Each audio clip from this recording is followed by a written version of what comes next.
Hi, folks. Welcome to our Portuguese language course, especially the Brazilian version of it. If you haven't heard it yet, COP30 is going to take place in a city called Belém, in the state of Pará, in Brazil, more specifically in the up north. Belém is part of the Amazonia region, so we are more than glad to give you a special bonus in this Portuguese course. We have added some Amazonian vocabulary, especially for you. Let's get started. Are you excited? You might think this is weird, but trust me, it's very fun. Mare, for example, the female horse.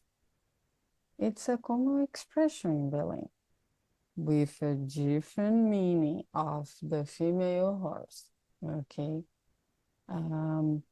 We are going to teach you some ways of using it. For example, what does égua mean here in Belém? Are you surprised? Are you sad? Are you angry, mad, upset, or are you happy? All of those moments, it's possible to use égua. So repeat with me, égua.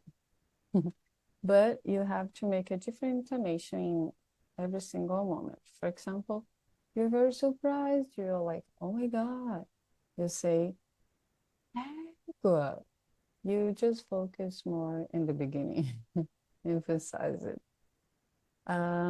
If you are, for example, angry or mad, you can say égua. It's kind of like a breath. Égua. Okay? Or are you sad in this moment? So you say, oh, my bad. In Brazil, especially up north, Belém, you would say égua, égua. Just a different intonation. But are you happy? Very happy, like awesome moment. You say égua, like a very excited one. Okay, so let's learn with me some very good expressions you can use in Portuguese, especially in the Amazonia region. Just keep tuned. Thank you so much and see you soon in the next class.